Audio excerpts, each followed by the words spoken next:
سامعین محترم، معزز اساتذہ کرام اور حضرت محتمم صاحب،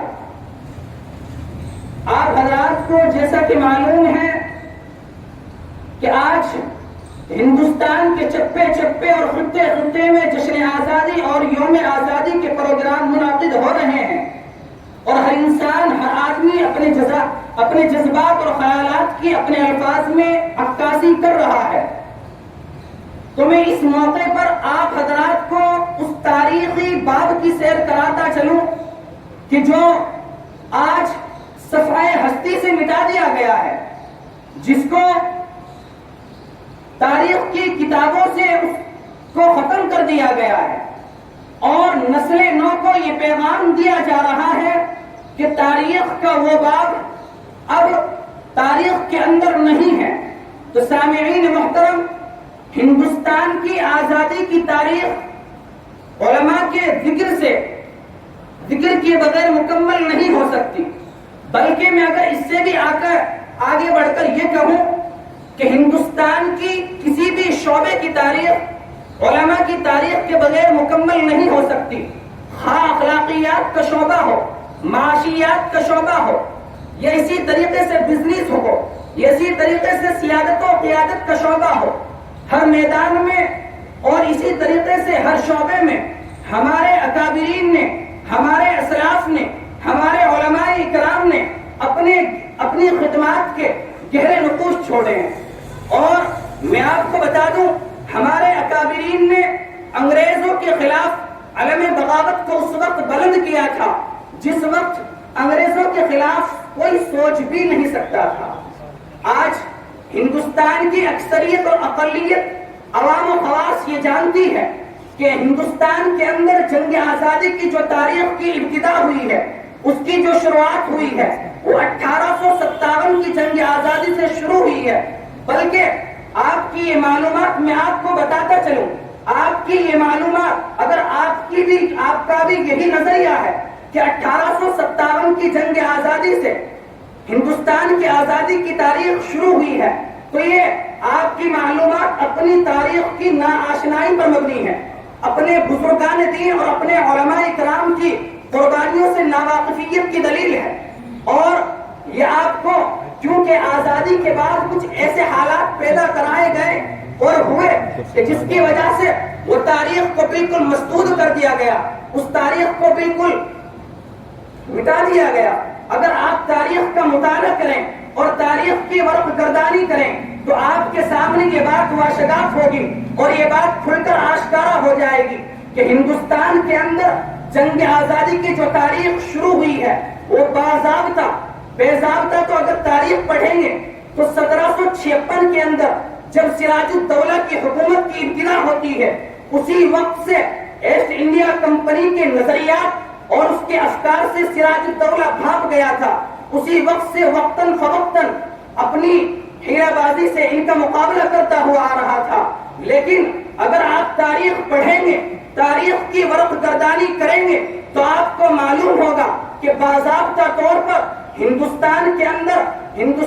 اندر جو تاریخ شروع ہوئی ہے جنگ آزادی کی، وہ تاریخ ہوئی ہے 1799 سے۔ 1799 عیسوی کا دور ہے۔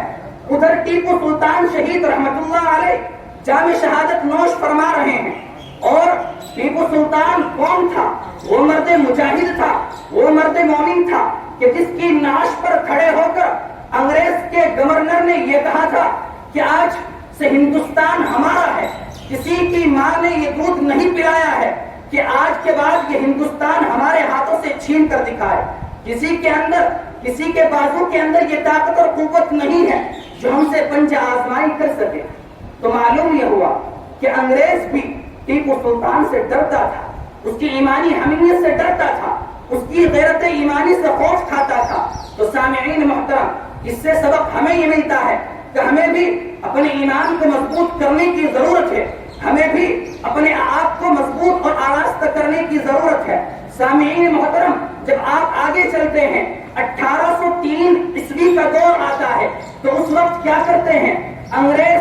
Asset India Company, Srirangapatna East India Company جو اصل تجارت کے نام سے شروع ہوئی تھی، وہ کیا کہتی ہے؟ دہلی کے اندر آ کر یہ اعلان کرتی ہے کہ مخلوق خدا کی ہے، ملک بادشاہ کا ہے، لیکن اگر حکم چلے گا اس ہندوستان کے اندر، اگر کسی کا سکہ چلے گا تو وہ ایسٹ انڈیا کمپنی کا چلے گا، وہ انگریزوں کا چلے گا۔ تو سامعین محترم، اس وقت کے اس ملک کے سب سے بڑے جلیل القدر عالم دین اور جلیل القدر علماء کی فہرست میں شامل ہونے والے شاہ ولی اللہ محدث دہلوی کے سب سے بڑے فرزند شاہ عبدالعزیز محدث دہلوی رحمۃ اللہ علیہ نے ان کے جب اثر و رسوخ کو دیکھا اور غلامی کی آہٹ کو محسوس کیا تو فرمایا کہ آج یہ ہندوستان غلامی کی زنجیر میں جکڑ چکا ہے۔ میں آپ کو بتا دوں، جب یہ 15 اگست کی صبح ہوتی ہے تو 15 اگست کی صبح میں جو سورج آسمان پر نظر آتا ہے تو اس کی حسین کرنوں کی سنہری چادر میں لپٹی ہوئی ایک تاریخ ہوتی ہے، جس کے باب کے اندر ایثار و قربانی کی طویل و عریض داستان ہوتی ہے۔ ورق ورق میں حریت پسندوں کی وطن دوستی، العزمی، اعلیٰ ظرفی، حوصلہ مندی، صبر و استقامت، جہد مسلسل، سعی پیہم کا اعلیٰ نمونہ ملتا ہے۔ میرے عزیز طلبہ، یہی وہ دن ہے کہ جس دن سے قبل ہندوستان انگریزوں کی غلامی کی زنجیر میں جکڑا ہوا تھا، یہی وہ دن ہے کہ جس دن سے قبل ہندوستان کا ہر باشندہ امن و امان کا طلبگار تھا، یہی وہ دن ہے کہ جس دن سے قبل ہندوستان کی شہرت پامال ہو گئی تھی، یہی وہ دن ہے کہ جب ہندوستانیوں پر جینا حرام تھا۔ تو سامعین محترم، اس پرفتن دور کے اندر ہمارے علماء حق نے، علماء دیوبند نے سر پر کفن باندھ کر میدان جہاد کے اندر کود پڑے اور اپنا جان اور اپنا مال پیش کیا، اور باقی کے سامنے یہ چیلنج تا قیامت تک چھوڑ دیا کہ مرد حق آگاہ کو حق سے پھرا سکتا نہیں، مرد حق آگاہ کو حق سے پھرا سکتا نہیں، باطل قوت ایمان دبا سکتا نہیں، جبر و استبداد ظلم و جور ہو تو کیا ہوا، سر کٹا سکتا ہے مومن، سر جھکا سکتا نہیں۔